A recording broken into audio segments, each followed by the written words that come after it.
It will be mad. So it will be mad to let the Palestinians out of Gaza because they're going to fucking run like crazy motherfuckers, stabbing people left and right. Are you Israeli? I mean, what do you think happened when Hamas pushed the thing?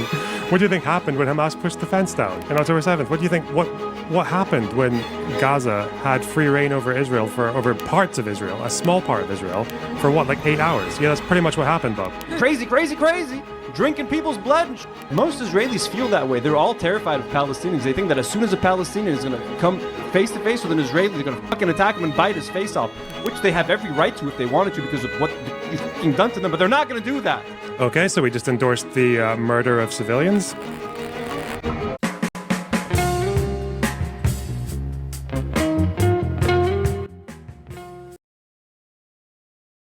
This video is for all the bad little boys and girls and non-binaries that have been watching my channel, and this is the coal that you're getting in your stocking this Christmas. Okay, so let's get into this. LonerBox made a video targeting the Do Not Worry podcast, and this is gonna be pretty bad. Oh, and he doesn't even give them the name. He doesn't even give them the decency of writing the name of the podcast. He just puts Lebanese podcaster. Oh boy. Oh boy. 41-minute long video. Get your snacks, get your drinks, put in your AirPods while you're at work, start malingering. Let's get this show on the road. How many did Hezbollah murder in Syria? Well, it's only estimates, but I think about 500,000 people have died in Syria since 2011. Between 200,000 and 300,000 of them are civilians. I think the estimates are that at least about 80% of those civilian deaths are attributable to Assad and his accomplices and his allies, one of which is Hezbollah. One of the main allies is Hezbollah. They were the ones who actually took Assad's army and made it viable. They could have lost without Hezbollah. That's more people than have died in the entire Israel-Arab conflict for the last 100 years. Don't have an issue with them, though. And if you're Israeli and you see that, you're probably going to be like, well, why us? Why do you hate us? Why are we so special? What's this little gup?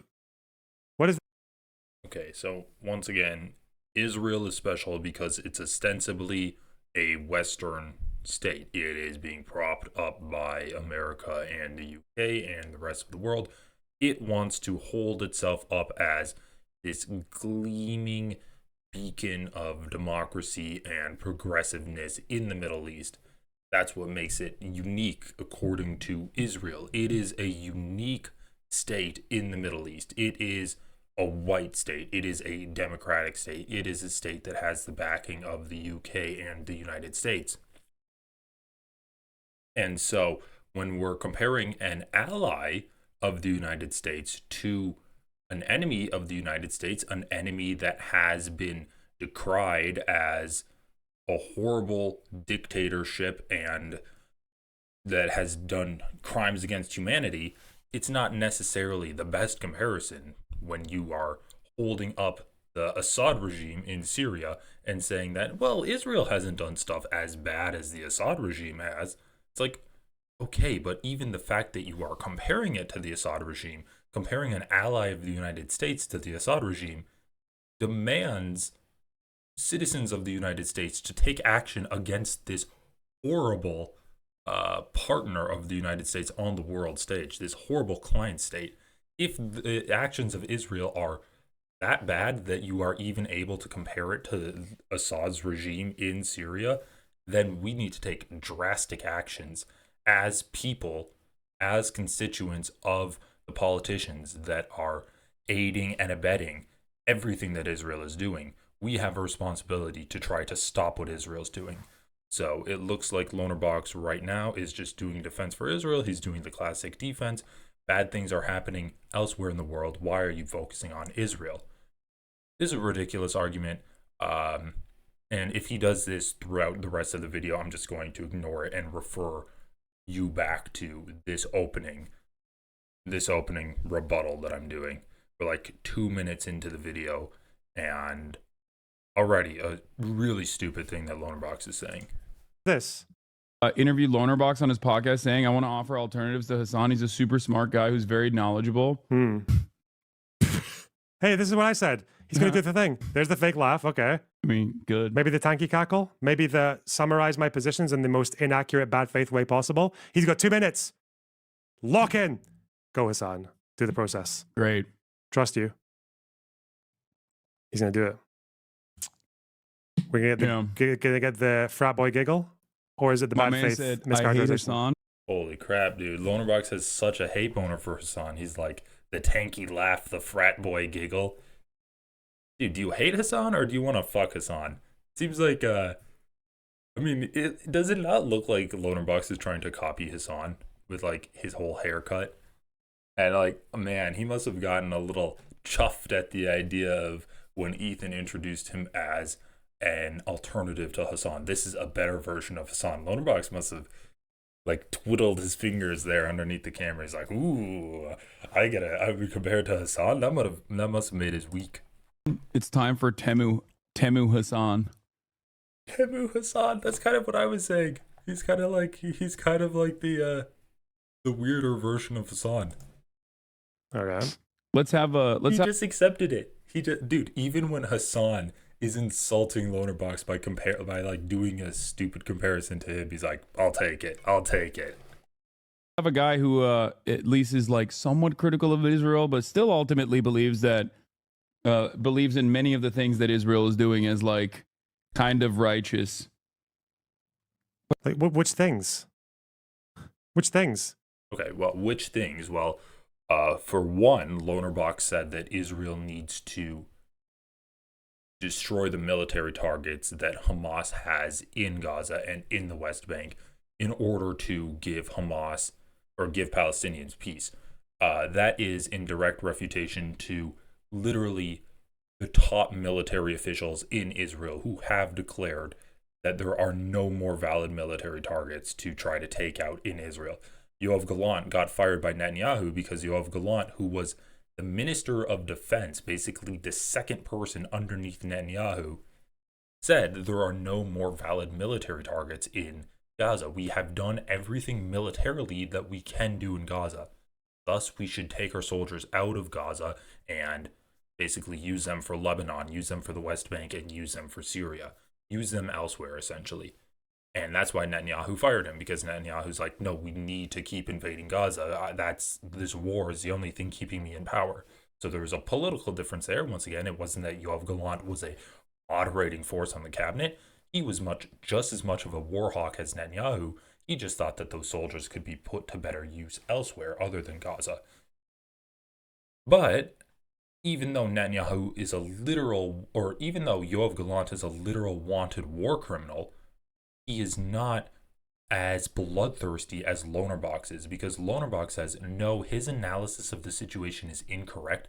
Hamas still has enough power in Gaza that the IDF should go in and try to oust them even more. There are still valid military targets for Hamas in Gaza, and the IDF needs to come in and eliminate those targets. So that is something that LonerBox has done to defend Israel's position. He's saying Israel's continued military occupation and bombing and invasion of the Gaza Strip is justified. So that's according to LonerBox.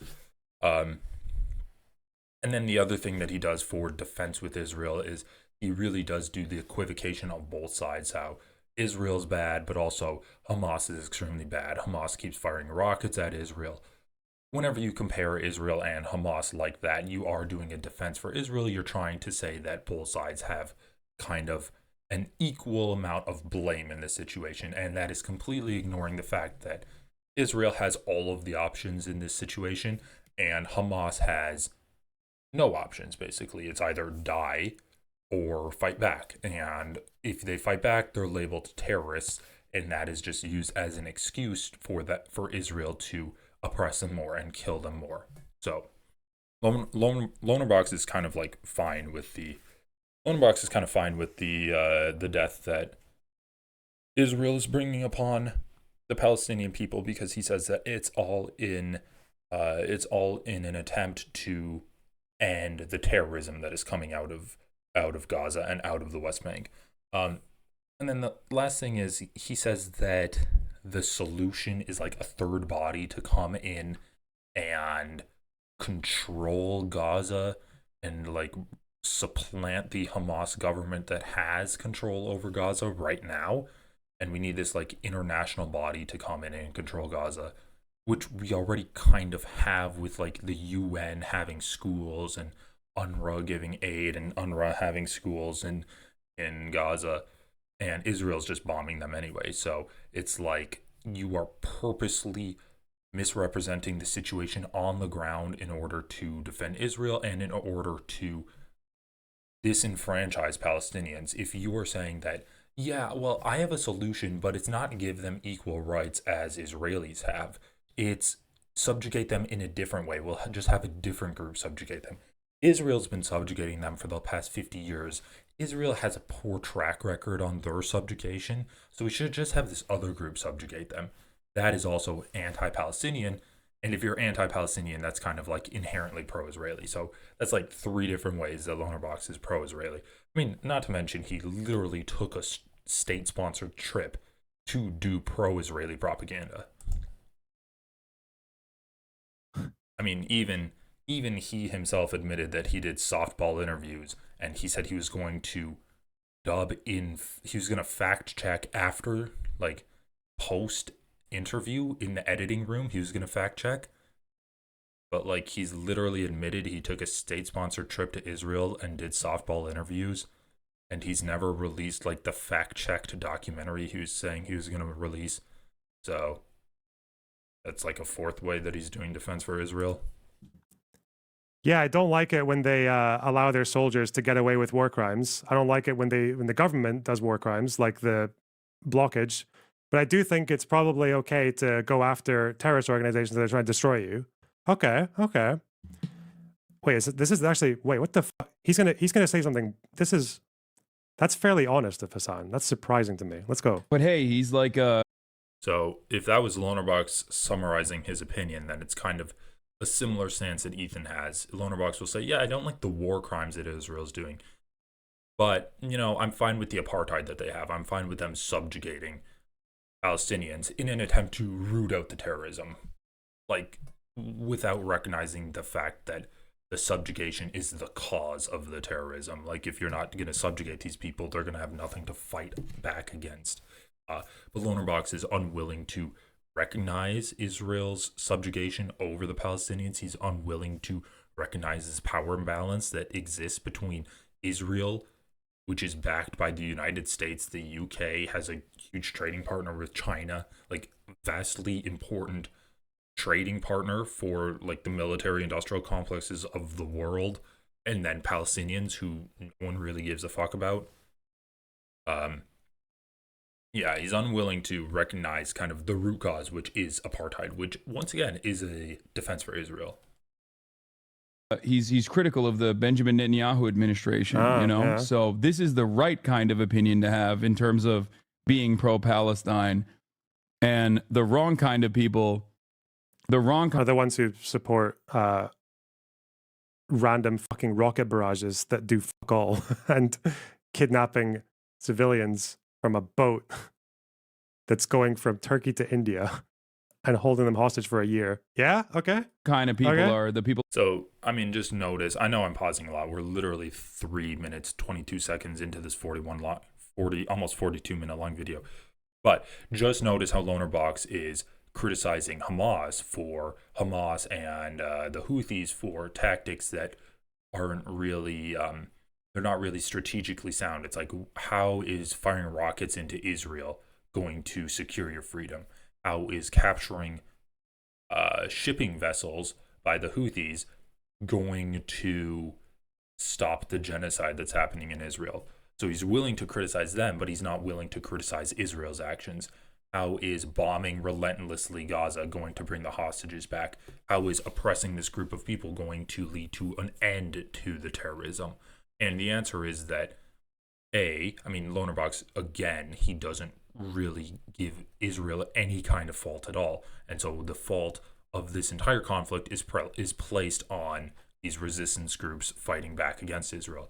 And then B, if pushed on this, he might say that, well, Israel's bombing them because they're doing an ethnic cleansing and they don't really care about the hostages. The point is to do an ethnic cleansing. And like, that's kind of the dark truth of the matter. Israel is being tactically sound if their overarching goal is to ethnically cleanse and then annex Gaza, and ethnically cleanse and then annex West Bank and southern Lebanon and like western Syria. They want to just expand their borders to take over like greater Israel, that whole idea of a greater Israel. And yeah, I think LonerBox would kind of acknowledge that if pressed on it. Like Hasan, who are just too radical and irrational. They're actually harming the cause. And stupid and uninformed and Hey, uninformed, that's me. Come on, you can't put that on Hasan. and surprisingly tolerant of some of the biggest Arab killers in the region, Hezbollah and the Houthis. Okay. This is Yeah, that's so funny. Like famously, Ethan made that video saying that that Hasan had no issues with Hezbollah, and I think if you were to, I mean, Ethan chopped that shit up, so it's kind of hard to understand what Hasan was actually saying, but it seemed like in the context of Hezbollah resisting Israel in southern Lebanon, Hasan said he had no issue with Hezbollah. In Hasan's subsequent streams, Hasan would say that, you know, Hezbollah has done some really bad stuff in Syria. Like they should not be like taken as a blanket force for good in Lebanon and in that whole area. And LonerBox is like, yeah, Hasan loves Lebanon, or Hasan loves Hezbollah. just a way for. To be fair, you know what? Hats off. Hasan, I love Hasan, okay? His admirable charitability. Oh, I know you love Hasan. This is actually an honest position from Hasan.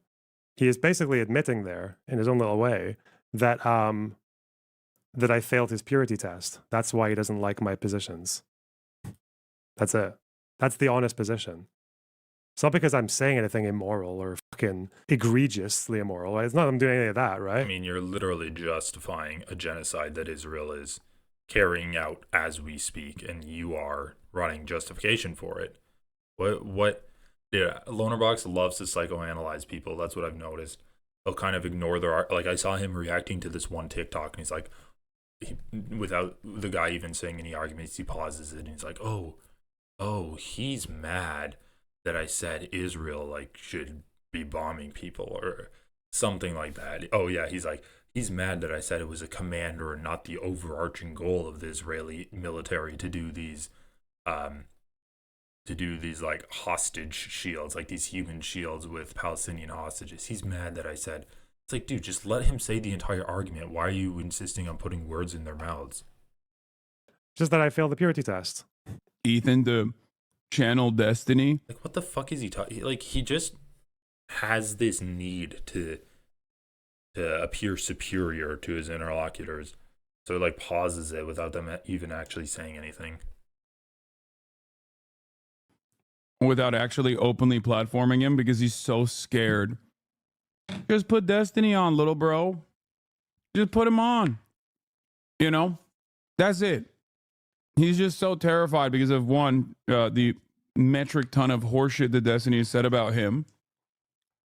And two, he's worried that like the remainder of his audience is going to be like, oh man, yeah, what the fuck? This is a bridge too far for me. Don't worry, you've already massaged the narrative enough that your subreddit is like completely fucking captive. Completely captured by the brigade. Swallow food, Hasan. Holy shit. How do you say the word Temu? Is it Temu? What is this? He's not wrong on this one, TBH LOL. Who is obsessed again? Holy cope, he really has been sniping. Wow, he's so mad. Dude, is his chat like having a break from reality? Wow, he's so mad. Hasan is Temu Chank. Okay, that's a funny comment. Why is this Timu? I thought Hasan said Temu. I was very confused. Why is this Timu Cenk, this Ottoman colonizer? Why is he so salty about... First of all, how can you be so delusional about this idea that the narrative is being massaged, Ethan reacts to Hasan's content and addresses, and then Ethan will put out a video, and then Hasan will hear about a mangled summary of that video in his chat and laugh at it, and then say that, oh, he's so far gone, must be destiny, and then move on. Haters. It's turned into a Wait, so LonerBox is actually trying to make you the argument that Destiny's community isn't feeding Ethan Klein clips? Okay, that's laughable. I mean, there's a video out there that Hasan reacted to where it's literally like a live, it's like a live feed of mods in Destiny's Discord sending Ethan Klein clips when he posted asking for the clip, and then Ethan Klein playing those clips like as they were being sent over the Discord. Ethan Klein has been downloading so many clips of people that he himself hasn't been scouring the web and farming. He's not the one farming clips. He's downloaded so many clips of people. He has clips on his computer that he's downloaded about people that who he doesn't even know who they are. He is like Sanchovies. He has a Sanchovies Terms of Service Violations compilation downloaded on his computer, and he doesn't even know who the fuck Sanchovies is. So it's quite obvious he's getting clips fed to him from someone. And it doesn't even matter if it's from Destiny's community or not. Like, Ethan Klein is very clearly getting clip farmers to supply him with this information.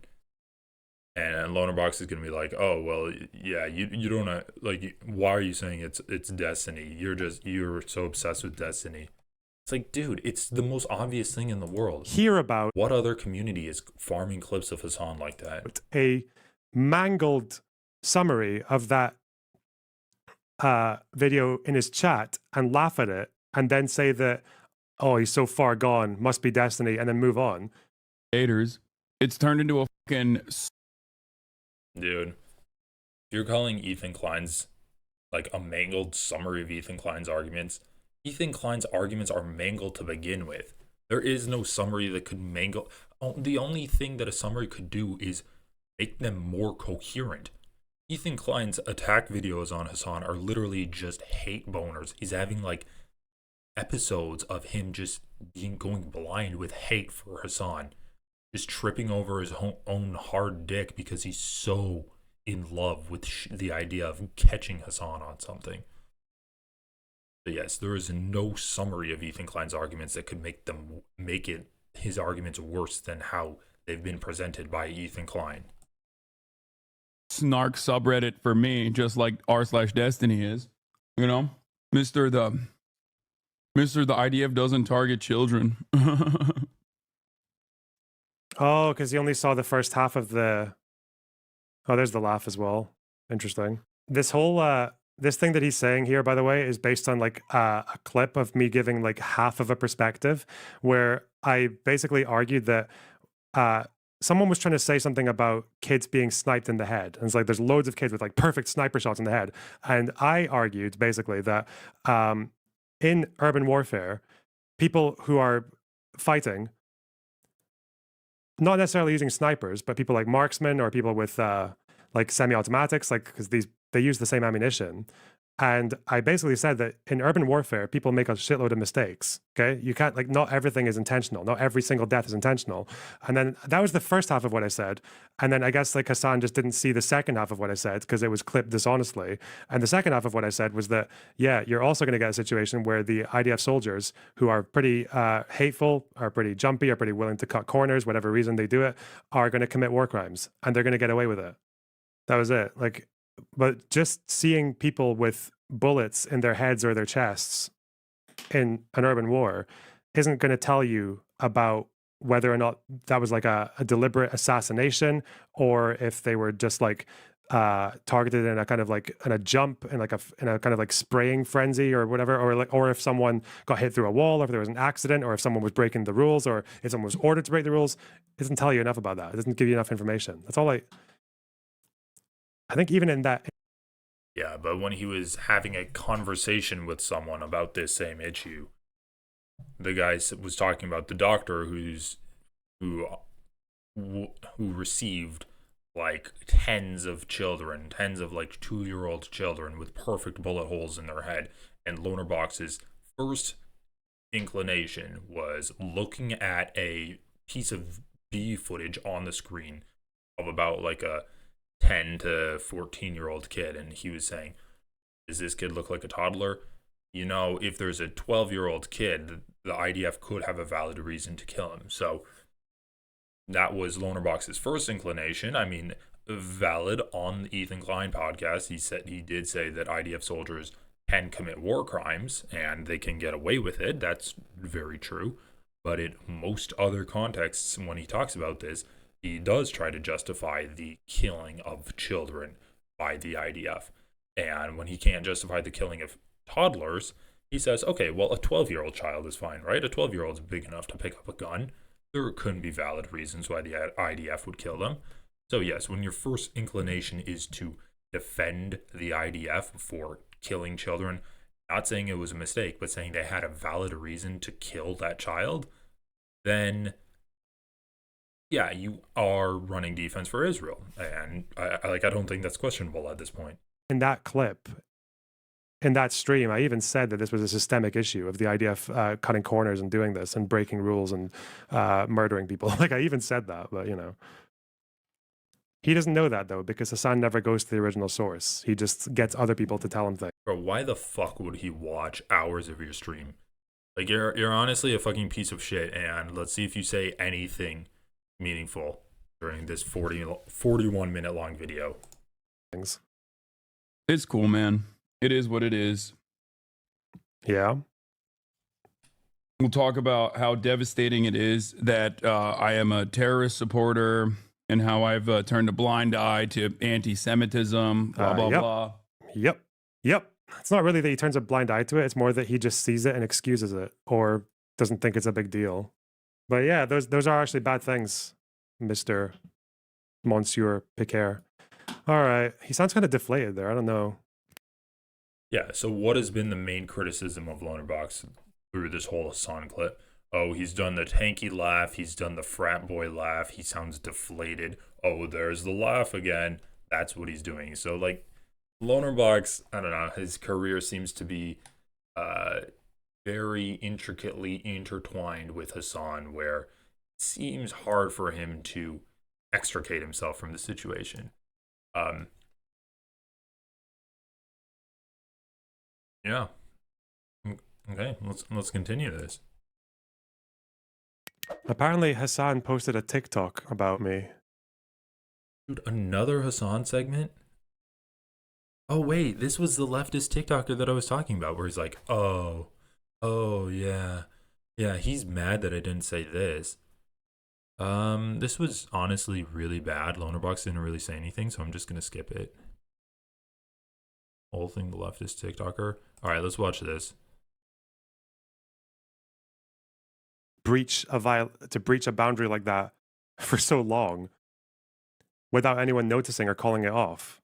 That represents the Shi'i community of Lebanon. It started out. Watch LonerBox? I'm okay. But for anyone who thinks I'm a self-hating Arab or anything like that,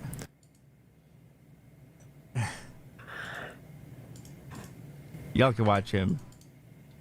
And then come back to me and then tell me how much you hate me. Out as a social service organization, actually an ambulance corps. You called LonerBox a genocide supporter? Yeah, I mean, like, that's basically how it goes. Yeah, you're either with them 100% or you're against 100%, yeah. Oh, he made a fucking podcast episode about me, this fucking dipshit. So yeah, dude, when you are saying that there's both sides have valid points while a genocide is happening, you are kind of supporting a genocide. Oh my god. What was that anyway? AB didn't even call LonerBox a self-hating Arab. He just said, if you think I'm a self-hating Arab, go watch LonerBox and then come back to me and tell me how much I hate myself. boy, what's he doing here? LonerBox didn't even do any analysis. He just played the freaking clip. Oh, he's got the whole gang over. What the fuck? Okay, so these guys are... Is LonerBox just kind of jealous that Hasan actually has friends and this guy has, like, friends on his podcast? He's like, oh, what? He's got other people here? What's happening? But I thought streaming was an isolating experience. This is some Yeah, I gotta get on this podcast. I actually think it would be fun to talk with these guys about LonerBox and see what they think. podcast by a guy that's been fighting with me on Twitter, and apparently he wants to challenge some of my claims on Gaza. Okay, LonerBox is the one person that I want him to call it X because I hate the way he says Twitter. Call it X. We'll see. Just pissed me off. This guy's really pissing me off. He's really annoying. And this clip right here, Ethan kind of just shows you how scared he is of Palestinians mixing with Israelis, because he thinks that Palestinians are just going to run around murdering Israelis. Oh. I hate this allegation. It's like, I'm sorry, bro. Do you think Jews... it's so stupid. I can understand when people say, oh, like South Africans who are white are worried about equality, like what, anti-white racism, because that's like a really deeply embedded fear in society that there's like that not only is South Africa riddled with anti-white racism, but also the entire region around them. And as soon as they get equal rights, they're just all going to die. That's obviously stupid. But we're not talking about like we're talking about Jews, okay? And again, most of these Jews are not even white. So we're talking about Jews who are mostly refugees. Again, these are Israel. People forget this.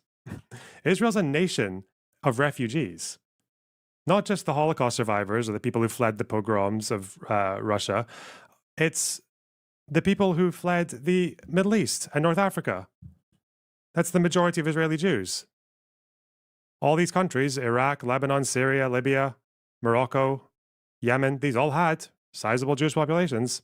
They don't anymore because they were pushed out by pogroms, by anti-Semitism, by the Arab and Muslim world. So this guy is like, how it's so naive to just... Yeah, and those pogroms were caused by Zionism. I mean, there's a coincidence that... I mean, is it really a coincidence that those pogroms only happened when Israel was created? Let's just look this up really quick. Jewish exodus from the Muslim world. Yes, I'm using Wikipedia. In the 20th century, approximately 900,000 Jews migrated, fled, or were expelled from Muslim-majority countries throughout Africa and Asia, primarily as a consequence of the establishment of the State of Israel. Whoop-de-doo. So it turns out an ethno-state causes divisions between the ethnicity of the ethno-state and other ethnicities. Who the fuck would have thought that would have happened? Large-scale migrations were also organized, sponsored, and facilitated by Zionist organizations such as Mossad Bet, the Jewish Agency, and the Hebrew Immigrant Aid Society. Wow, Zionist organizations organized mass movements for Jews. Wow, so it's almost like Zionists literally themselves caused these refugee crises to happen. Oh my god, turns out an ethno-state is a bad idea. The mass movement mainly transpired from 1948 to the early 1970s, with one final exodus of Iranian Jews occurring shortly after the Islamic Revolution in 1979 to 1980. An estimated 650,000 of these Jews resettled in Israel. A number of small-scale Jewish migrations began in many countries of the Middle East in the early 20th century, with the only substantial Aliyah Jewish immigration to the land of Israel. That's cool, Aliyah. Coming from Yemen and Syria. Few Jews from Muslim countries immigrated during the existence of the British Mandate for Palestine. Few Jews from Muslim countries immigrated during the existence of the British Mandate for Palestine. Prior to Israel's independence in 1948, approximately 800,000 Jews were living on lands that now make up the Arab world. Of this figure, just under two-thirds lived in the French and Italian-controlled regions of North Africa. Okay, so we can read about the demographic breakdowns. The first large-scale exoduses took place in the late 1940s and early 1950s, primarily in Iraq, Yemen, and Libya. In these cases, over 90% of the Jewish population left. That's crazy, over 90%, despite the necessity of leaving their assets and properties behind. Between 1948 and 1951, 250,000 Jews immigrated to Israel from Arab countries. In response, the Israeli government implemented policies to accommodate 600,000 immigrants over a period of 4 years, doubling the country's Jewish population. This move encountered mixed reactions in the Knesset, In addition to some Israeli officials, there were those within the Jewish agency who opposed promoting a large-scale emigration movement among Jews whose lives were not in immediate danger. So, yeah, a large amount of these people were just encouraged by Israel to leave because of Zionism. And yeah, there's a lot of different reasons why they left, but Zionism is a huge part of it. And once again, creating an ethno-state, creating nationality among ethnic lines will just exacerbate those ethnic lines around the world, but especially in the region that the ethno-state is created in. Like, just think if in America suddenly we made like white people and we gave white people explicitly more rights than non-white people, how would that make how would that make whites living in Mexico feel, or white people living in Canada feel? It would otherize them, even though their countries don't explicitly have that white racism written into law. Those people would still be otherized, and they would still have increased differentiation between the white people and their non-white neighbors because of the ethno-state that America turned into. So we can read more about this, the different stuff. World War II, absorption, table of the Jewish population in Muslim countries. Let's look at Middle East, to Iraq. The Iraqi government response to the demand of Syrian autonomy. Yeah, so this is extremely complicated history, which, to be honest, I do not know the ins and outs of all of this history. The Arab-Israeli War. In 1948, there were approximately 150,000 Jews in Iraq. The community was concentrated in Baghdad and Basra. A few months before the UN vote on partition of Palestine, Iraq's Prime Minister Nouri al-Said told the British diplomat Douglas Busk that he had nothing against the Iraqi Jews, who were a long-established and useful community. However, if the United Nations solution was not if the United Nations solution was not satisfactory, the Arab League might decide on severe measures against the Jews in Arab countries, and he would be unable to resist the proposal. Well, yes, that is a veiled threat against the Jews. In a speech at the General Assembly Hall at Flushing Meadow, New York, on Friday, 28th November 1947, Iraq's Foreign Minister Fidel Jamal included the following statement: "Partition imposed against the will of the majority of the people will jeopardize peace and harmony in the Middle East. Not only the uprising of the Arabs of Palestine is to be expected, but the masses in the Arab world cannot be restrained. The Arab-Jewish relationship in the Arab world will greatly deteriorate. There are more Jews in the Arab world outside of Palestine than there are in Palestine. In Iraq alone, we have about 150,000 Jews who share with Muslims and Christians all the advantages of political and economic rights. Harmony prevails among Muslims, Christians, and Jews. But any injustice imposed upon the Arabs of Palestine will disturb the harmony among Jews and non-Jews in Iraq. It will breed interreligious prejudice and hatred." I mean, that's literally what I've been describing this entire time, how an apartheid state will cause more distinction between ethnic groups in the region and around the world outside of that apartheid state. On 19 February 1949, al-Said acknowledged the bad treatment that the Jews had been victims of in Iraq during the recent months. He warned that unless Israel would behave itself, events might take place concerning the Iraqi Jews. Al-Said's threats had no impact at the political level on the fate of the Jews, but were widely published in the media. In 1948, the country was placed under martial law, and the penalties for Zionism were increased. Courts martial were used to intimidate wealthy Jews. Jews were again dismissed from civil service. Quotas were placed on university positions. Jewish businesses were boycotted, and Shafiq Adas, one of the most important Jewish businessmen in the country, who was non-Zionist, was arrested and publicly hanged for allegedly selling goods to Israel. The Jewish community's general sentiment was that if a man as well-connected and powerful as Adas could be eliminated by the state, other Jews would not be protected any longer. Additionally, like most Arab states, Iraq forbade any legal emigration of its Jews after the 1948 war, on the grounds that they might go to Israel and could strengthen that state. At the same time, increasing government oppression of the Jews, fueled by anti-Israeli sentiment, together with public expressions of anti-Semitism, created an atmosphere of fear and uncertainty. Yes, this is all the cause of Zionism. This is all the cause of the creation of an ethno-state. And I'm not saying that Iraq and the other Arab states are innocent in all of this. They should have done more to stand up for the protections of Jews, but this is inevitable. Like, creating these racial tensions is inevitable when you create this imperial state that is defined by its racial purity. However, by 1949, Jews were escaping Iraq at about a rate of 1,000 a month.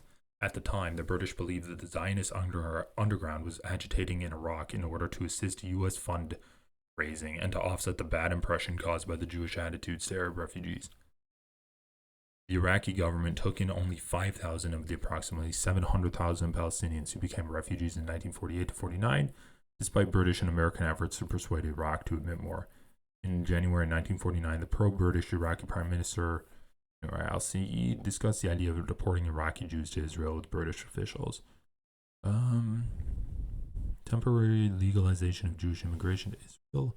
Iraq reversed their earlier ban on Jewish immigration to Israel and passed a law of 1 year duration allowing Jews to emigrate on the condition of relinquishing their Iraqi citizenship. Many scholars state that this was a result of American, British, and Israeli political pressure on Tawfiq al-Saud's government, with some studies suggesting that there were secret negotiations. According to Ian Black, the Iraqi government was motivated by economic considerations, chief of which was that almost all the property of departing Jews reverted to the state treasury, and also that Jews were seen as a regressive and potentially troublesome minority that the country was best rid of. Jesus Christ. So literally Israel exacerbating anti-Semitic tropes and then capitalizing on these anti-Semitic tropes to get the Jewish populations to be expelled from Muslim countries or Arab countries. Israel mounted an operation called Operation Ezra Nehemiah to bring as many of the Iraqi Jews as possible to Israel. The Zionist movement at first tried to regulate the amount of registrants until issues relating to their legal status were clarified. Later, it allowed everyone to register. 2 weeks after the law went into force, the Iraqi Interior Minister demanded a CID investigation over why Jews were not registering. A few hours after the movement allowed registration, 4 Jews were injured in a bomb attack at a cafe in Baghdad. Immediately following the March 1950 Denaturalization Act, the immigration movement faced significant challenges. Initially, local Zionist activists forbade the Iraqi Jews from registering for emigration with the Iraqi authorities because the Israeli government was still discussing absorption planning. Okay, so anyway, I feel like we read enough, and yes, all of these Arab countries are going to have a similar exodus of Jews. Iraq, Egypt, Yemen, Lebanon, Syria. So yes, a lot of Israeli Jews are refugees.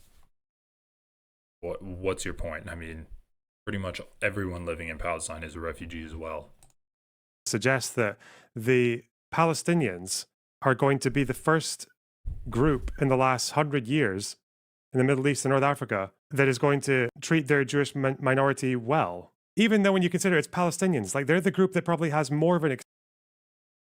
I mean, literally the Jewish minorities in these Arab countries were treated well until Israel was established as an ethno-state. So maybe get rid of the ethno-state status of Israel and Jews will be treated well, as they were before for thousands of years. And once again, who's killed the most Jews? White people have. LonerBox has no issue with Jewish minorities living in white majority countries, even though the most harm done upon Jewish populations were done by white populations. And this is why AB implied that LonerBox is a self-hating Arab. I don't know if he's a self-hating Arab, but I think he's racist against Arabs. Excuse to be anti-Semitic than any other group. And you think this is how that's going to work? You think that this is going to be the first time in like living memory that it's okay to be a Jewish minority in a Middle Eastern country? It's so naive. Oh shit! I mean, I mean, this is his argument. oh, Jews were expelled by Arab countries when Israel was founded because Israel and the United States and the UK were encouraging the expulsion of Jews because Israel wanted to amass as many Jews in Israel as possible to strengthen their country. That is the argument that he's saying we can't give Palestinians equal rights as Jews in Israel. I mean, this is an extremely A, historical argument that LonerBox is making, and B, it is straight up racist. It is racist saying that, I mean, he's ignoring all of the material conditions that these countries experienced causing the expulsion of Jews to Israel, and he's just saying it's because they're Arab and Palestinians are Arab, thus the same thing will happen. That is just racism. Attributing an act to a group of people because of their race and rather than the material conditions that we're experiencing is pretty much the definition of racism when you're talking about when you're talking about it on a geopolitical level. So yeah, great job, LonerBox. You literally are proving you're racist with this argument. They're let loose. But again, I feel like this guy should know this because he's Lebanese. He's lived in Lebanon. He knows what happened to Jews in Lebanon. He knows that a lot of them are now northern Israeli. They're Israelis because... That's hilarious. Northern Israeli. Yeah, because Israel has been invading southern Lebanon. Because their families were murdered, or because they were scared, or because they were getting beaten up, or because they were discriminated against, or because they were second-class citizens. Like, this is... Yeah, and why was all of that happening? It's because of what Israel was doing, right? Let's keep walking this line back. If we're going to go backwards in time, then don't just stop at that point. Talk about why were they being discriminated against? Were they being discriminated against since the time of the Bible? They just lived for 2,000 years under constant discrimination in Lebanon, constant harassment. They just haven't been able to go anywhere until Israel was established, and they're like, finally, we can get out of Lebanon. It's been hell there. Or were the conditions of this discrimination created by the idea of some very imperialist, very racist people that said, yes, Jews are special and Jews should leave because we want the Jews and they are better than Arabs. And then Arab countries are like, well, what the fuck? And then they're like looking at their Jewish neighbors and their Jewish neighbors like, no, I'm not saying that.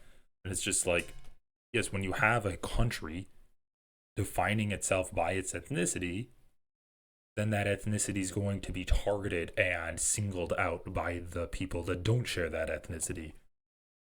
And now there are, 20 Jews left in Lebanon?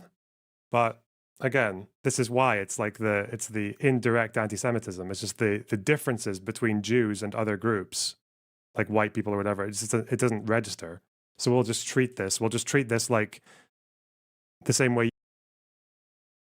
How is that? Okay, I'm actually kind of confused. The indirect anti-Semitism is that we're treating Jews like other people. We're not treating Jews differently. The fact that we're not treating Jews differently makes us anti-Semitic. The fact that we're treating Jews like everyone else makes us anti-Semitic. So, I mean, that's actually insane. Like, Christians are a minority in Muslim countries. People are worried about them too. Like, I know that conservatives were worried about Christians in Syria. And not just conservatives, like Christians have had a history of being persecuted in Syria. I mean, I don't see anyone calling for an ethno-state for them. Like, we're considering Jews like other people in like everywhere else, and that makes us anti-Semitic. So not having a special exemption for Jewish people makes leftists anti-Semitic. Oh. Zionists coming up with new definitions of anti-Semitism every day. You would treat white South Africans who are worried about anti-white racism. It's so dumb. They're running amok. Let everybody in Gaza and the West Bank have free reign to go into Israel and No, they basically... I mean, was there not white expulsion from Africa?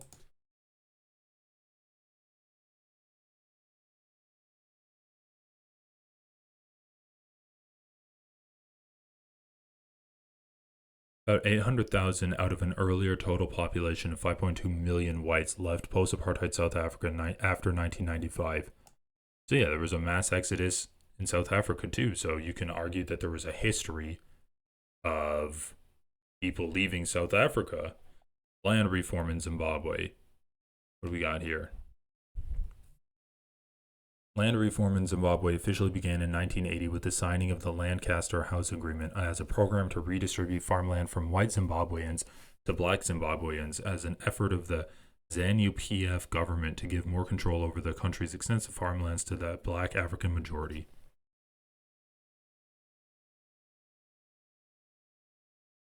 Before the implementation, the distribution of land in what was then known as Rhodesia saw a population of 4,400 white Rhodesians owning 51%.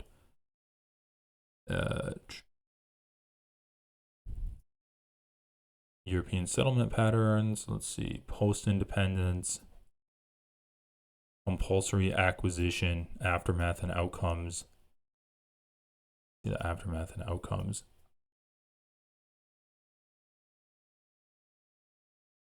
The government also left another 200,000 farm workers displaced and homeless, with just under 5%. 7 million hectares of land were redistributed.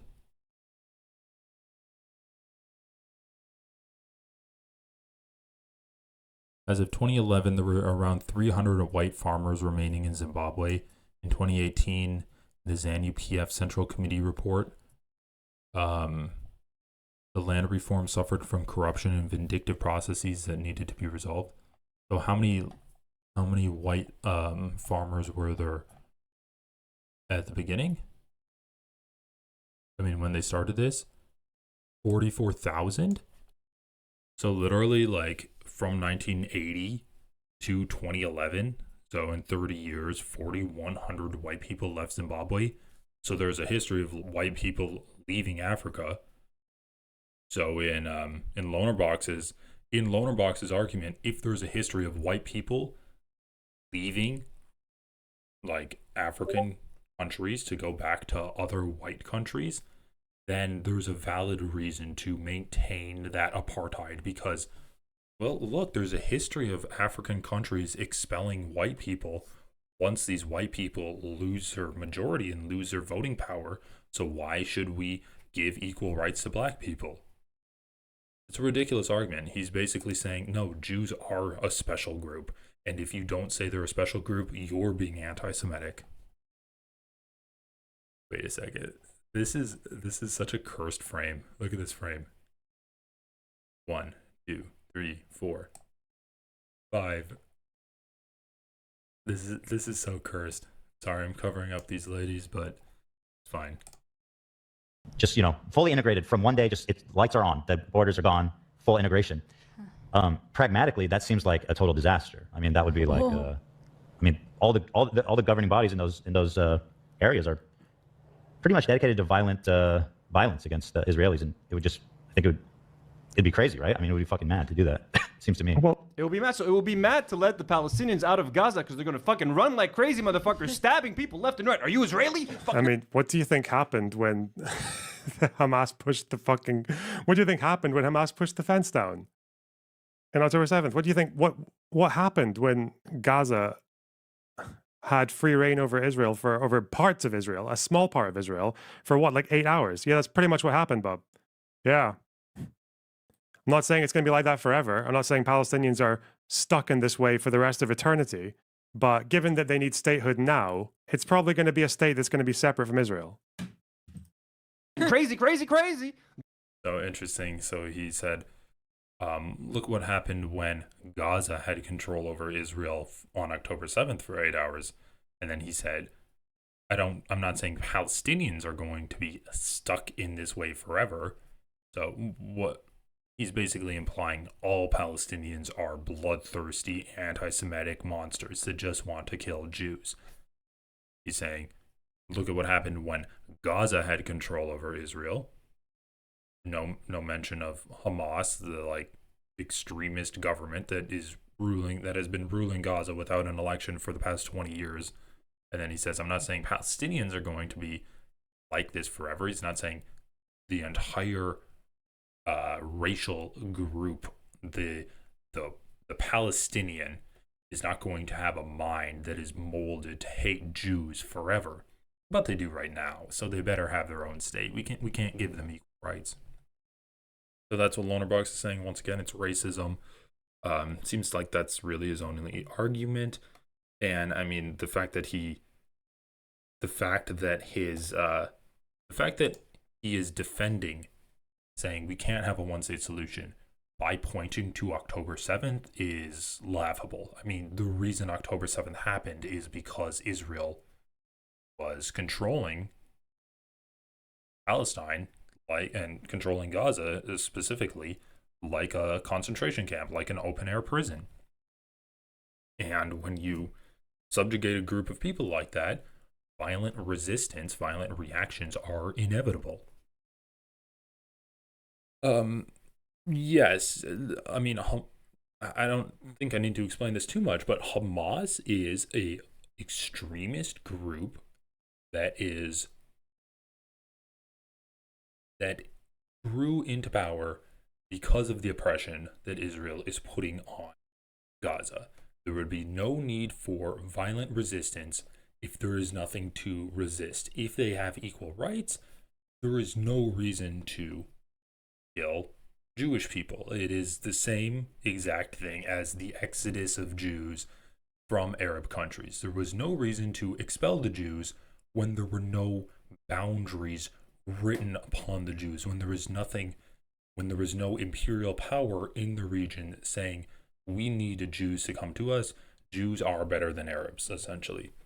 There's no need to expel Jews when there's no apartheid.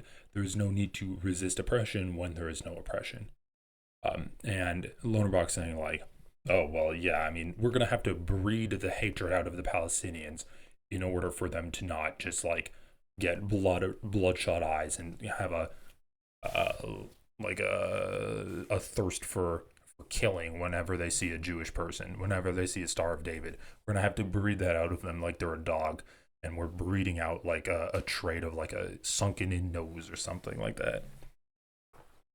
We gotta breed the good Palestinians. That's why we should have a separate but equal state for them right now.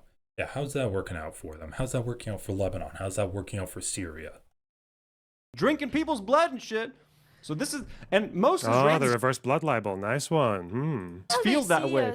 Most Israelis feel that way. They're all terrified of Palestinians. They think that as soon as a Palestinian is going to come face to face with an Israeli, they're going to fucking attack him and bite his face off. I mean, the irony is that LonerBox literally just said this exact same thing. He's like, oh, well, look at what happened when there were no guards on October 7th. What happened then? Palestinians killed a lot of Jews, right? Which they have every right to if they wanted to because of what the shit you fucking done to them, but they're not going to do that. Okay, so we just endorsed the murder of civilians. About 6 million of them, actually. Like half the world's Jews. Bit over 6 million. Okay, we just endorsed the murder of 6 million Jews on youtube.com. Nah, hey, let's go. Or most of them aren't. Some might. There's going to be some growing pains in a one-state solution in the beginning, and some may be fucking difficult. Why are they pretending like Israelis aren't the one who open carry automatic rifles when they go to the fucking grocery store? You're the fucking murderous obsessives, by the way, not us. So I think the problem is like, I think people are just very disproportionate with the ways that they make complaints. And then when you get disproportionate and when you exaggerate or when you throw in false things, then you don't really know where the solutions are. So for the last year or so, when people have been saying there's an inevitable famine. Yeah, this was fucking stupid. Saying if you're disproportionate in things, then you can't come up with solutions. Dude, I'm so sick of people like LonerBox and Destiny who's like, oh, well, I mean, you can talk about stuff, but your tone isn't right. You're not talking to Netanyahu. You're just talking to other leftists. Yeah, get me the fucking line to Netanyahu and then I'll talk to him. This is so fucking stupid. I just really hate it when people are like, oh, well, we're not having the right conversations. Oh, yeah? Well, no conversation is going to be the right conversation when you're trying to defend Israel's genocide. You just want to shut people up in any way possible. You know, and like a famine is like you've got thousands of people dying of starvation like every other week. And obviously that didn't happen. But Okay, true. We've been saying there's an inevitable famine, and like a famine is like you've got thousands of people dying of starvation like every other week, and obviously that didn't happen. But it means that people kind of like. All right, come on. Let's just do some really basic research. What is this? Top result. Okay, top result is Wikipedia. What is this? Stated half of the Gaza's population is starving. At the end of May 2024, the United Nations stated that humanitarian aid deliveries had dropped 67% since the start of Israel's Rafah offensive at the beginning of the month. Let's just take a look at the top result. Famine is imminent as 1.1 million people, half of Gaza, experience catastrophic food insecurity. All right, so what is catastrophic food insecurity? The IPC acute, let's see if I can zoom in on that. The IPC acute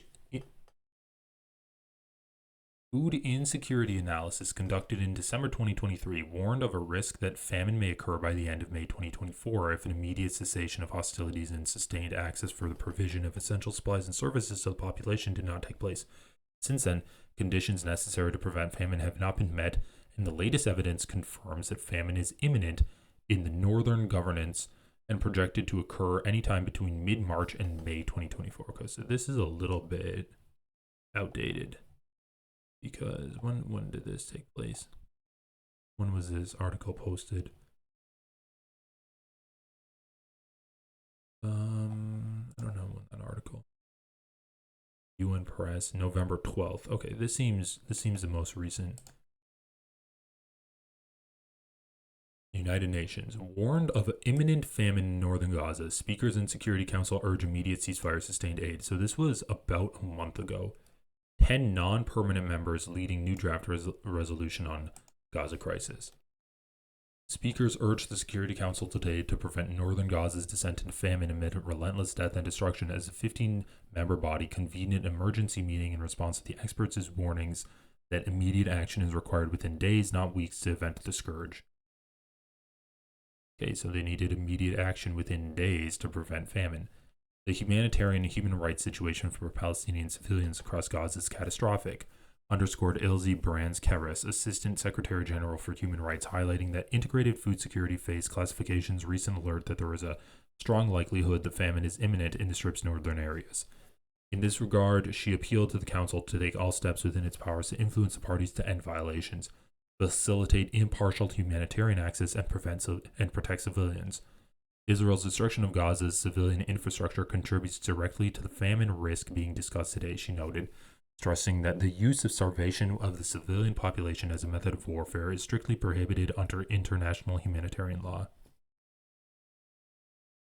Noting the High Commissioner for Human Rights' recent report on the human rights situation in Gaza, she highlighted that the manner in which the Israeli military is conducting operations in northern Gaza suggests not only that Israel's actions are seeking to empty northern Gaza of Palestinians by displacing survivors to the south, but points to further grave risks of atrocities of the most serious nature. Palestinian armed groups must also comply with international humanitarian law, but their failure to do so does not remove or reduce the obligation of Israeli forces to comply, she stressed. Further, there must be accountability for serious violations of international law through credible and impartial judicial authorities. In line with the International Court of Justice's advisory opinion and General Assembly Resolution ES 1024, Israel must end its continued presence in the occupied Palestinian territory as rapidly as possible, allowing the Palestinian people to exercise their right to self-determination, she said. Okay, so let's go back to what LonerBox said. What did LonerBox say about the famine? Just very disproportionate with the ways that they make complaints. And then when you get disproportionate and when you exaggerate or when you throw in false things, then you don't really know where the solutions are. So for the last year or so, when people have been saying there's an inevitable famine, and like a famine is like you've got thousands of people dying of starvation like every other week. And obviously that didn't happen. That's interesting. He says when people were saying there was inevitable famine, which didn't happen. People are talking about it being imminent famine. Okay. But okay, true. I've been saying there's an inevitable. Okay, so this is how LonerBox lies. He'll say, well, there's not thousands of people dying every week. Thus, the people talking about famine are lying. They're being hyperbolic. But there's credible reports of basically catastrophic hunger or food insecurity. And you are saying a famine isn't happening because thousands of people aren't dying every week. Well, could there possibly be a famine where there's not thousands of people dying, but they still have catastrophic food insecurity? And the UN, Human Rights Secretary General, is extremely worried about like an imminent famine in northern Gaza, which would have catastrophic consequences for the Gazans that are still living there. Like, this is literally just LonerBox lying, where he's saying there's not thousands of people dying every week, thus there's no famine. That doesn't mean that there's not a famine. I should be writing a list of all of the times LonerBox has been defending Israel this time. Inevitable famine, and like a famine is like you've got thousands of people dying of starvation like every other week, and obviously that didn't happen. But Oops.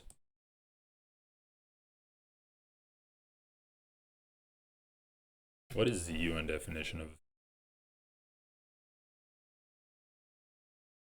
In which a substantial proportion, I guess this is USA for UNHCR, UNRefugees.org.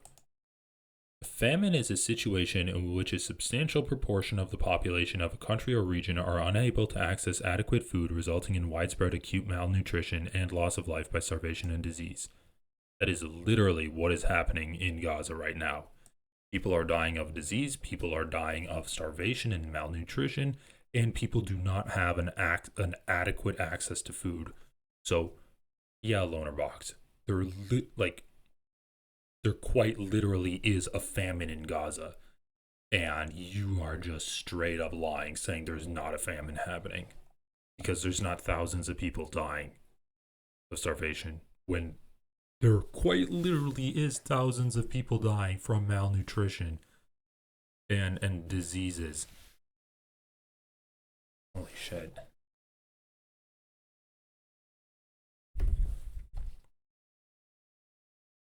What is this? In Gaza's population of some 2.3 million, more than 1 million cases of acute respiratory infections have been recorded since the war began, along with more than 500,000 acute diarrhea and more than 100,000 cases of jaundice, according to the United Nations program. Because they don't have enough fucking food to eat, and they're eating dirty-ass water. All right, let's look up disease deaths.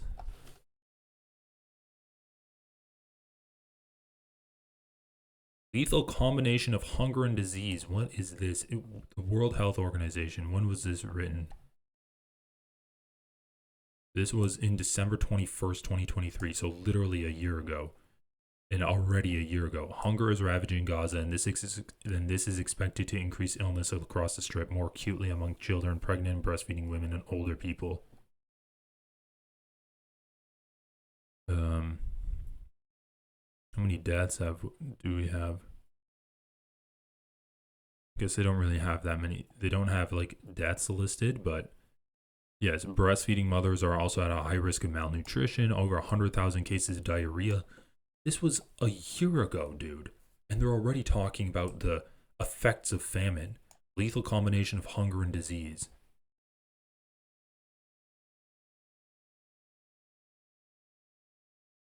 All right, let's see this. Gaza's health toll in numbers. Gaza's young population. The collapse of healthcare system has also increased cases of diarrhea and other communicable diseases. The WHO reported more than 345,000 cases of diarrhea in April. So these are the communicable diseases. Infections such as acute diarrhea are worsened by severe malnutrition.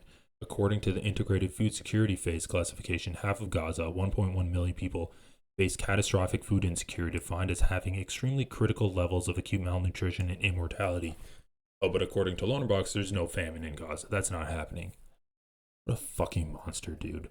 This guy spends all day researching this shit, and this is the conclusion he comes up with when he goes on the biggeth show that he's ever been on, Ethan Klein's podcast, and he says there's no famine happening.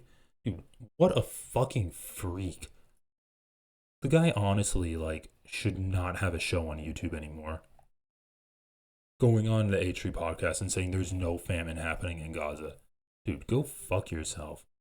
Holy shit. Like, 2 minutes to research that. Look up the definition of famine for the UN, and then look up what's happening in Gaza, and you'll realize there's a famine happening in Gaza. Oh, it means that people Exposed. kind of like, okay, we're going to see. We're going to see the strong evidence that I'm wrong about famine, okay? First clip right here. Now, some of these are out of order because some of the clips I got off of Reddit. Wait, did they just play? Is this the world you live in right now? You can just play the clip and not push back because this is how primed everyone is, right? Just so you guys know, okay? The definition of famine, okay? IPC Phase 5, a famine, this is the international standard, is, among other things, 2 to 4 deaths per 10,000 every day. Among other things? What the fuck?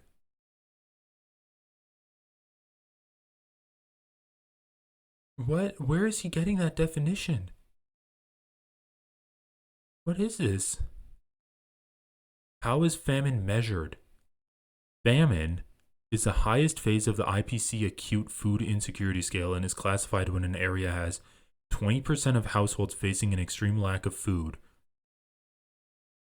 30% of children suffering from acute malnutrition, deaths of 2 people or 4 children for every 10,000 each day due to outright starvation or to the interaction of malnutrition and disease. Okay. So how does LonerBox know that's not happening? He's so confident. And the other thing is there's different definitions of famine. I mean, we can look at the unrefugees.org. Famine explained definition, causes, and facts. What is famine? Famine is a situation in which a substantial proportion of the population of a country or region are unable to access adequate food, resulting in widespread acute malnutrition, loss of life by starvation, and disease. While many countries worldwide face food security crises, famine is only declared when certain conditions are met. The United Nations uses a 5-phase scale known as the Integrated Food Security Classification. Okay, so that is the classification that LonerBox is using to assess a country's food security situation. A famine classification on the IPC scale occurs when at least 20% of the population face extreme food shortages, acute malnutrition rates exceed 30%, meaning that people experience the most extreme and visible form of undernutrition, and 2 out of 1,000 people die from starvation on a daily basis. Okay, so there wasn't one LonerBox had where it's the 2 or 4 deaths. So 2 people die out of, what was this, 1,000? I don't know how he has a different measurement. Maybe that was the previous IPC famine classifications? When was this article written? I mean, this was pretty recent, August 5th, 2024. I'm going to go off of this. So 2 out of 1,000 people die from starvation on a daily basis. So yeah, like, how does he know that's not happening? How is he so confident to say that we know that's not happening in Gaza? 2 out of 1,000 people aren't dying from starvation on a daily basis? Like, that seems extremely likely to happen. Which countries are on the brink of famine? Food insecurity soaring across 18 hunger hotspots where conflict, economic shocks, natural hazards, and limited humanitarian access are putting millions of lives at risk, according to a new UN report. Burkina Faso, Mali, South Sudan, Sudan, and Palestine were added to the list of countries/territories of highest concern, as they all have populations facing or projected to face starvation, or are at risk of deterioration towards catastrophic conditions. They require the most urgent attention. So literally, the fucking agency that's using the same definition as LonerBox has added Palestine. The Sudan and Palestine were added to the list of countries/territories of highest concern, as they all have so they're literally in the highest concern of countries in the fucking world of famine. And LonerBox is like so confident saying that, yeah, it's not a famine. Dude, this is insane. He's actually defending that there's no famine happening in Palestine when the definition that he's using says that it's like the most critical of famine right now.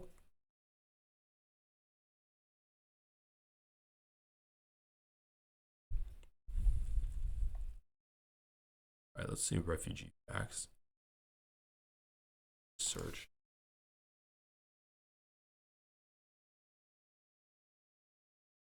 Famine explained. That's what we were reading earlier.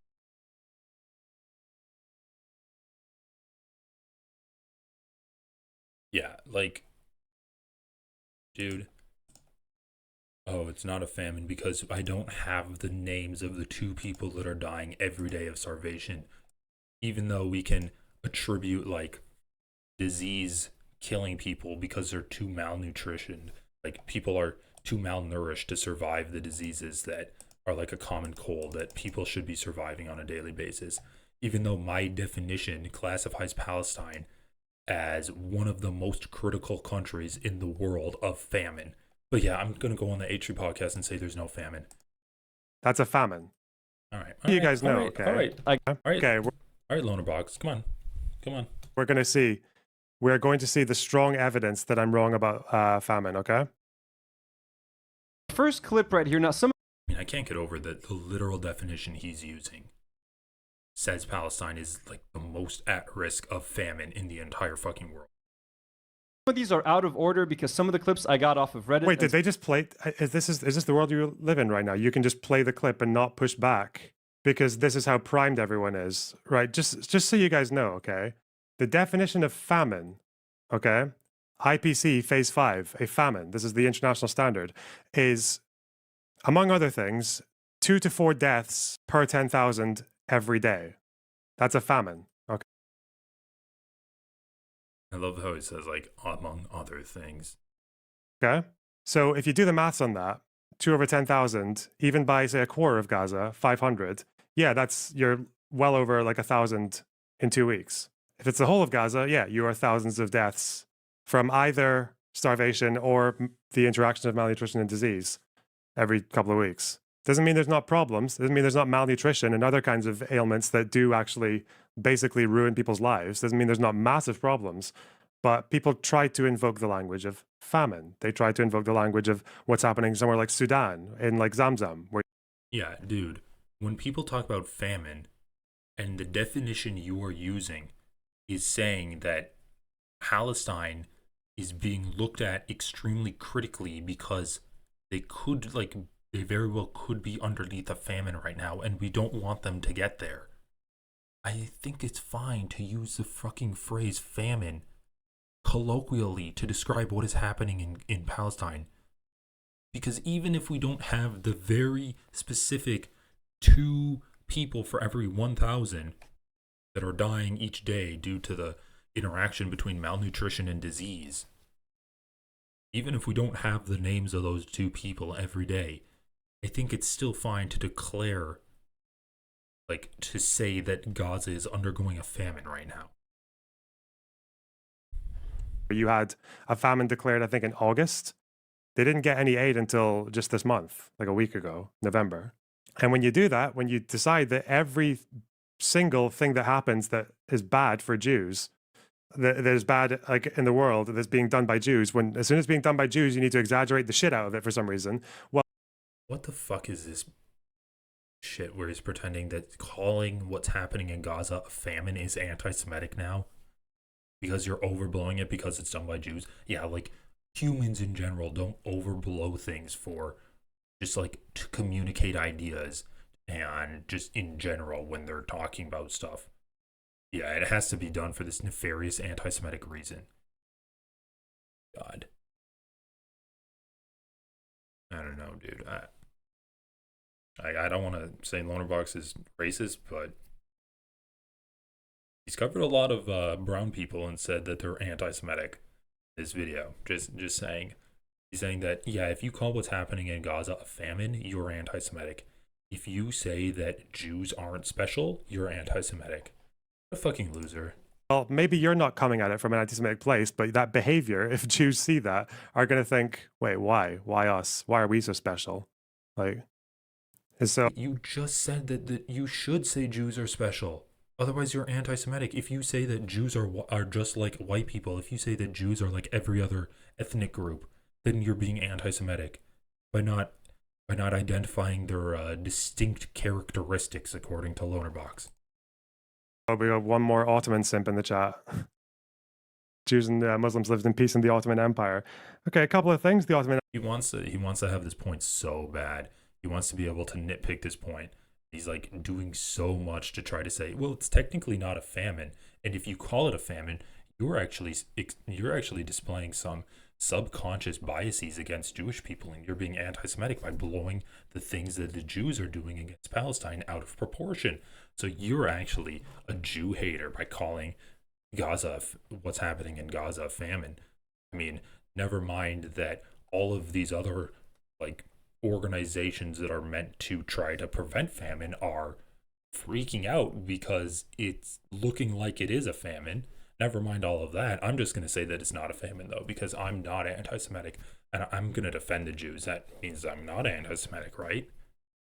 Empire was quite a while ago. Second of all, yeah, the Ottoman Empire functioned with Jews so long as they were a scattered, small, defenseless, apolitical, basically, minority. A group that didn't really have national aspirations, a group that didn't really have all that much strength, a group that couldn't, at times, couldn't even bring charges against Muslims criminally, that had to go through a second-class citizenship system. But yeah, they didn't get the European treatment. They had a little bit of calm here and there. Meanwhile, Israel commits apartheid even on the Palestinians who live in Israel. Like, come on. Come on. Some I got myself by watching the episode. So it might be a bit out of order, but it should make sense. So here's AB defending Arabs. And it was just nice to hear AB. Oh, there's not even pushback on the famine, is there? He just completely missed that out. Okay, cool. What a waste. Sorry, this guy, by the way. This guy's got like a reasonable following on his podcast. Not bad, you know? Not bad. Seen worse. This guy has just been in my replies, basically justifying Hezbollah attacking Arab communities and Druze and other Jewish communities, civilian, in the north of Israel, for a very interesting reason. I asked him to tell me anything I said that was wrong about Hezbollah and Lebanon. He didn't. I asked him how Hezbollah's actions were supposed to help Gaza, because it seems like it was a bad idea now that we've got a bit of hindsight. And this rationale, which is not uncommon, by the way, there's no military victory against Israel, just like there can be no military victory against Hamas. The idea is to destabilize and make the Zionist regime and apartheid state untenable, destabilize the economy, make the entire project unsustainable. If you've done your research, sorry, I should say that more in the appropriate tone. If you've done your research, you would know that Israel's economy is in the toilet. Oh my God, dude. People say I'm not funny. Holy shit. Is there such a thing as like lay down? It's like the opposite of stand up. Like unfunny people get on stage and then they try to make people cringe until they like lay down on the floor and hold their hands to their ears to make it stop. Because if that's a thing, LonerBox should do it. Most dual citizens have left, small businesses closing at record numbers, state becoming more of a pariah. But yeah, you're right. Hezb accomplished nothing. And the Hezb issue in Lebanon is very complicated. Not black and white. People have mixed feelings towards them. Some love him, some hate him. We're not a monolith. Hearing you talk about it is clear you know nothing about Lebanon. Again, if you are, I've never said Hezbollah's history is not complicated, okay? I've spoken many, many times about the Shiite minority and why it made perfect sense for them to fall in line with a group like Hezbollah. It makes perfect sense. It's a lie that most dual citizens have left? Sure. That's not the point, though. It's the idea that they're still stuck on this absolute delusion. And unfortunately, even the PLO did this in the 60s, when they more or less modeled themselves on the Algerian movement against the French. The idea was to use violence and terror and whatever else to push the occupiers to leave, to make the system unsustainable. Now, for the Algerians, that worked because the French had somewhere to go, somewhere that wasn't even that far away. because it's called France. Okay, they could go to France. Oh my God. Okay. And if you're advocating for Hezbollah, I mean, this is literally an argument for Hezbollah to exist, to try to drive Israelis out of Israel. I mean, not out of Israel, out of Lebanon.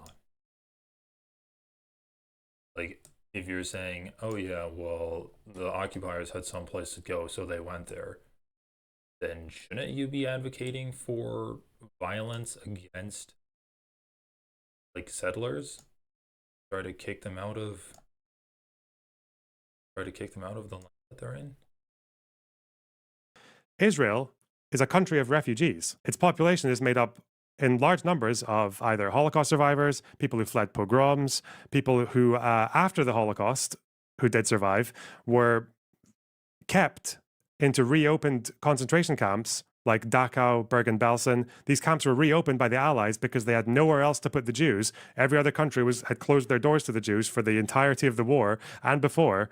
They closed their doors, and the Jews had one place to go throughout that war. A lot of them only had one place to go, and that was Palestine, Israel.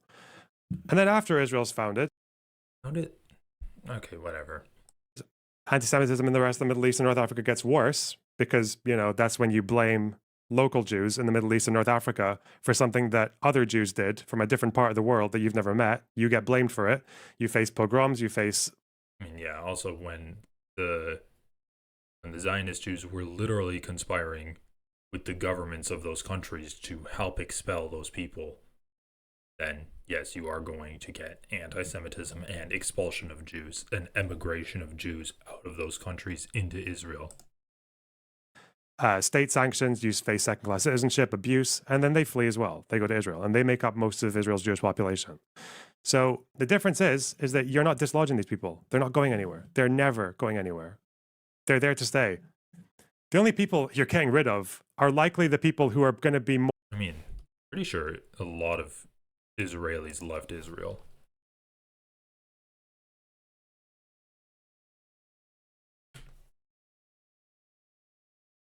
So Israel's Central Bureau of Statistics estimated in September that 40,600 Israelis departed long-term over the first 7 months of 2024, a 59% increase over the same period a year earlier, when 25,500 people left.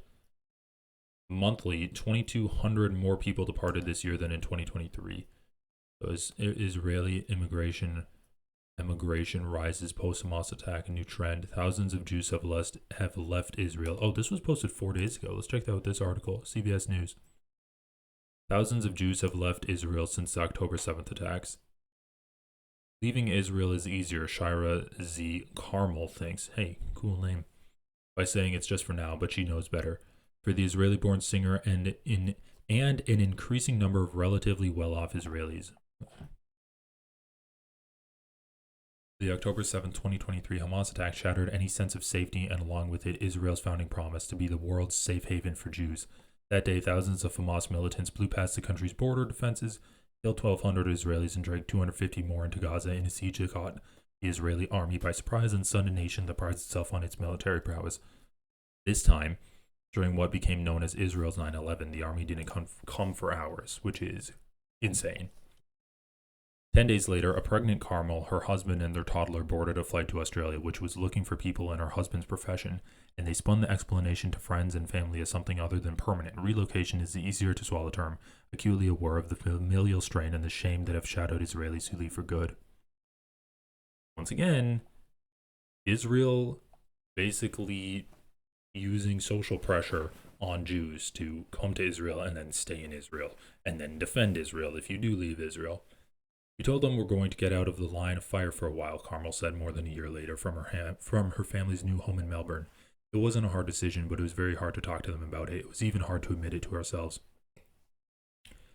Thousands of Israelis have left the country since October 7, 2023, according to government statistics and immigration tallies released by destination countries such as Canada and Germany. There's concern about whether it will drive a brain drain in sectors like medicine and tech. Migration experts say it's possible people leaving Israel will surpass the number of immigrants to Israel in 2024, according to Sergio Della Pergola, a statistician and professor emeritus of Hebrew University in Jerusalem. Well, this was posted 4 days ago. You couldn't have figured that out for this article. Thousands of Israelis have opted to pay the financial, emotional, and social costs of moving out since the October 7th attacks.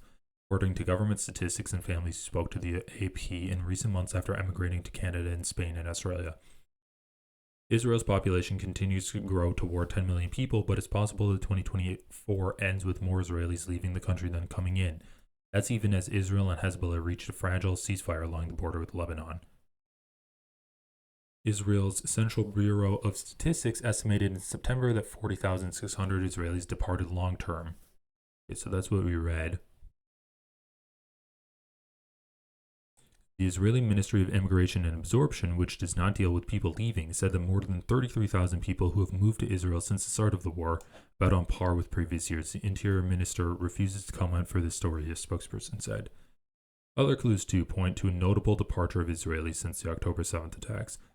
Gil Fire, damn, these names are so good.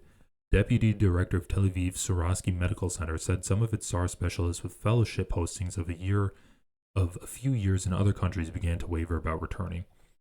Before the war, they always came back, and it was not really considered an option to stay. And during the war, we started to see a change, he said. They said to us, we'll stay another year, maybe 2 years, maybe more.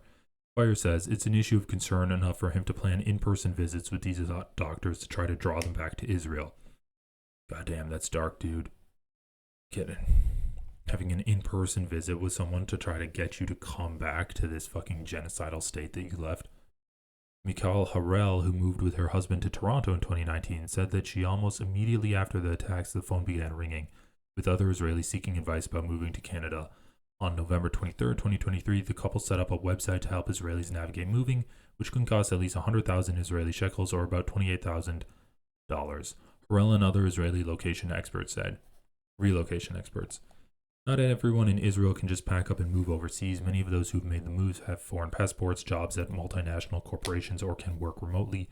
People in Gaza, where local health officials say more than 45,000 people have been killed, have even less choice. Wow, yeah, you don't say. Harel reported that the site has received views from 100,000 unique visitors and 5,000 direct contacts in 2024 alone. Aliyah, the Hebrew term used for immigration, literally the ascent of Jews into Israel. Wow, that is self-absorbed. Yeah, you are ascending by going into Israel as a Jew. Yeah, goddamn. Has always been part of the country's plan, but Yerida, the term used for leaving the country, literally the descent of Jews from Israel to the diaspora, emphatically has not. Holy shit, dude. Literally the names for immigration and emigration are fucking racist. That is so embarrassing. The sacred trust and a social contract took root in Israeli society. The terms go or went like this. Israeli citizens would serve in the military and pay high taxes. In exchange, the army would keep them safe. Meanwhile, it's every Jew's obligation to stay, work, and fight for Israel's survival. I mean, dude, the fucking racism is like throughout every level of Israel society. Emigration was a threat, especially in the early years when there were problems of nation building, said Ori Yahudai, a professor of Israel studies at Ohio State University and the author of Leaving Zion, A History of Israeli Immigration. People still feel they have to justify their decision to move. Yeah. Shira Carmel says she has no doubt about her decision. She's long objected to Netanyahu's government's efforts to overhaul the legal system and was one of the first women to don the blood-red handmaid's tale robes that became a fixture of the anti-government protests in 2023. She was terrified as a new mom and a pregnant one during the Hamas attack. This was not the life she wanted.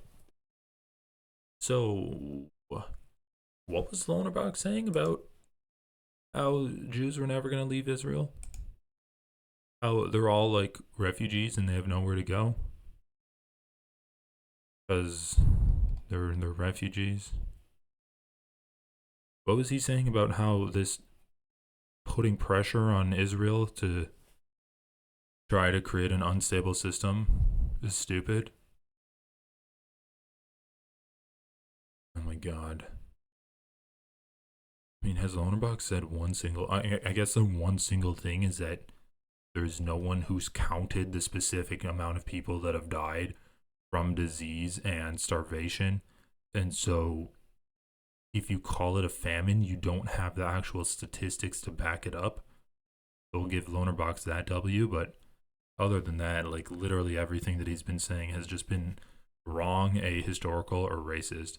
And even in that situation, he's calling, I mean, dude, he's saying that, like, if you call Jews special, you're being anti-Semitic, but also if you don't call them special, you're being anti-Semitic. Okay.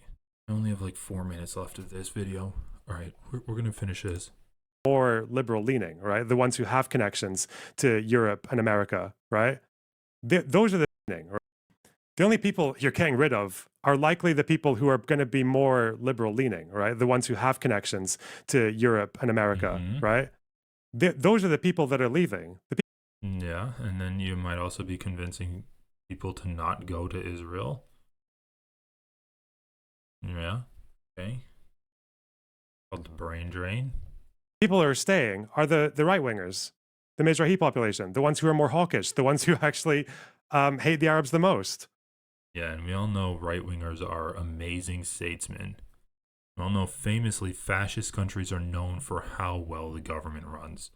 So, yeah, that's going to create an extremely stable Israel when all of the liberals that are like the professional managerial class liberals leave Israel. Well, we all know how that's going to go. Israel's going to just like run at an even more like high-paced capacity. It's going to like evolve into a super country. The ones who are probably less respecting of rules of engagement and international law and warfare and everything. Oh my fucking god. Dude, what fucking rules of engagement does Israel have left to break? They're literally raping Palestinian prisoners. What rules of engagement do they have left to break? They're already fucking using Palestinian prisoners as human shields. They're already like sniping children in the head. What, are they gonna use chemical weapons? I mean, they're already using starvation. I'm pretty sure they have used chemical weapons. They've used white phosphorus. Yeah, oh my god, if the liberals leave, then the gloves are really going to be off for Israel. Those are the people who are staying, and they're never leaving. So it's incredibly naive. And at the end of the day, I just wonder how many failures, how many failed wars this has to take for people like this to realize that this is not the answer. It's not. You're not forcing them to leave. And if they stay, sorry, you are not forcing, in the year of 2024, millions of Jews to accept living as a minority, which they would in a one-state solution. They would live as a minority. They'd quickly become a minority, especially if you have any respect for right of return.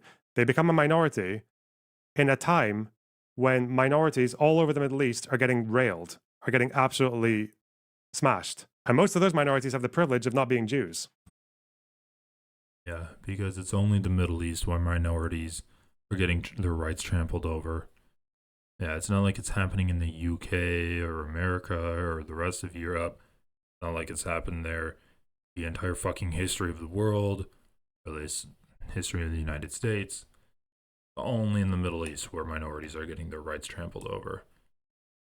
Because, you know, it's the Arabs and those fucking those Muslims be fucking, right? Those Palestinians, they be fucking a lot. It's only a matter of time before the Israelis are the minority.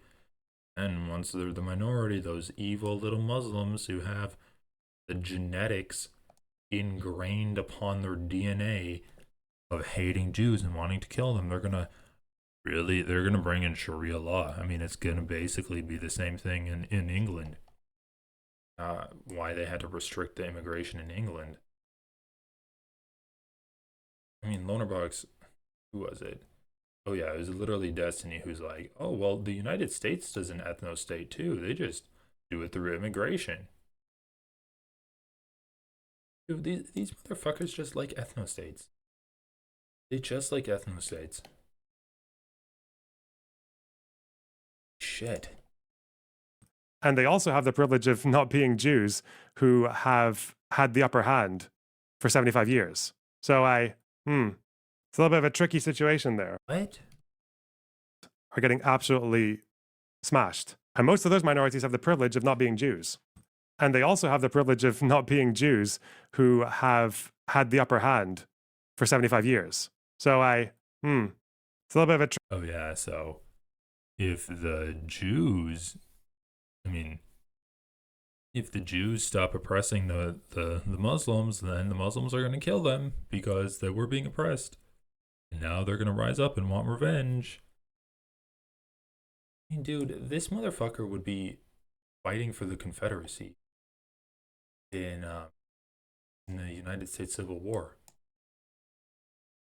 He'd be doing pro-slavery propaganda. Or the very worst, or the very least, he'd be saying, like, he'd be talking about how in, like, the Jim Crow South, he'd be advocating for, like, the separate but equal laws between blacks and whites. Well, we can't have black people in the same city areas as white people, because if we give black people like an equal amount of say over white areas, then the whites were oppressing them, and black people are really not going to enjoy that. I mean, look at how minorities are treated in this area. Tricky situation there. And the problem is you're just going to keep on throwing Arab lives at this wall indefinitely, because this is never going to reach the solution that you want. But I guess it's easy for these like America-based podcasters to talk like this, because I guess it's not their lives. They're not the ones who pay the price. Bro, he literally lives in Lebanon, and the majority of his audience is Lebanese. My God. Also, why is he saying, like, the fucking do not worry guy is throwing Arabs, he's throwing Palestinians at the Israeli wall, and he's, like, supporting the bombing of them. He's just explaining the mentality behind it. Yeah, if you're an oppressed group, you can either just roll over and die and get oppressed, or you can resist. Those are the two options. How after everything that's happened in Lebanon, after the pagers, after the walkie-talkies, after the bombings, after Nasrallah's house, after the villages with the tunnel networks underneath them razed to the ground, after all that, you're like, yeah, well, excuse me, have you seen how Israel's doing? Huh? You seen how Israel's doing? Their GDP's down. Dual citizens are leaving. By the way, also a bunch of people from the West with connections to Israel have moved to Israel since October 7th because they felt alienated because of hate crimes, because they felt socially ostracized during the war, because of all the social outrage that's been happening since the beginning of October 7th. Hey, well, more people left than came there, so go fuck yourself. Also, people have been going to Israel at a pretty steady rate because, Israel has been trying to create this wedge between Jewish people and non-Jewish people for the entire existence that Israel's been a country. So, yeah, like more people left than arrived. Never mind that. But yeah, don't worry, bro. We got... All right, I just gotta look this up.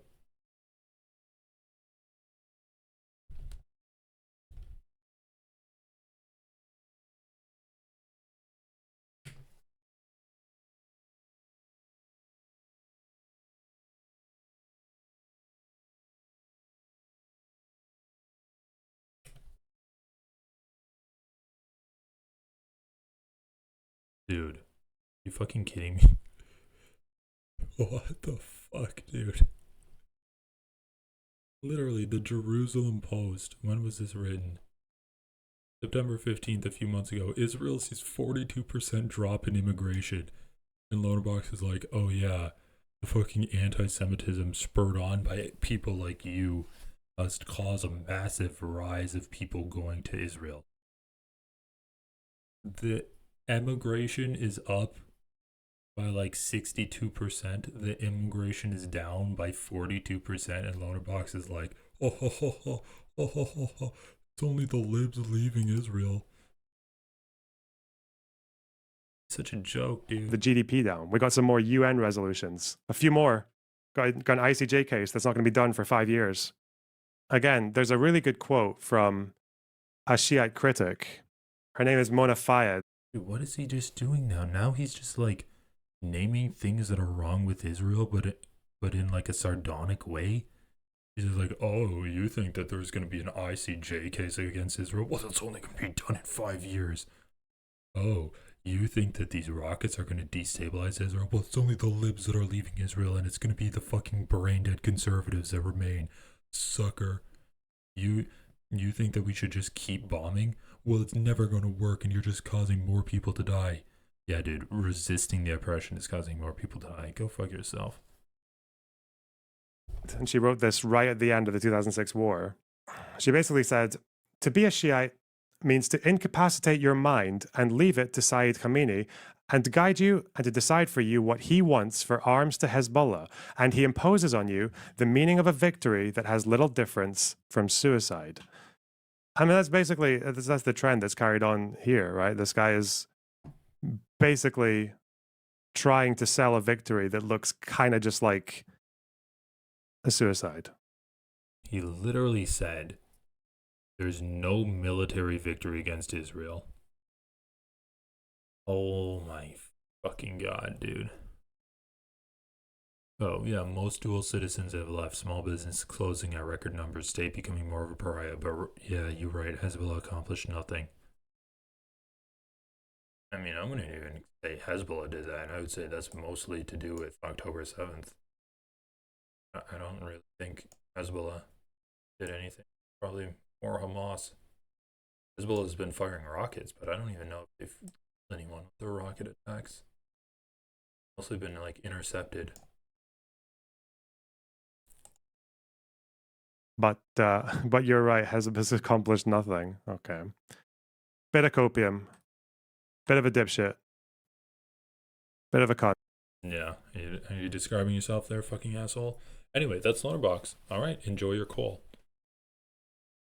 Yeah, that was bad. God damn, LonerBox really has nothing to say.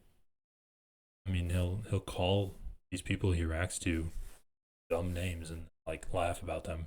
Oh, in his lay down comedy. Sorry, that's a bad joke, but I'm tired. Anyway. Do Not Worry podcast. Let's fucking get it. Let's fucking get it. Oh my god. Alright. Peace, everyone. I'm gonna head out. Thanks for watching the video. Like, comment, subscribe.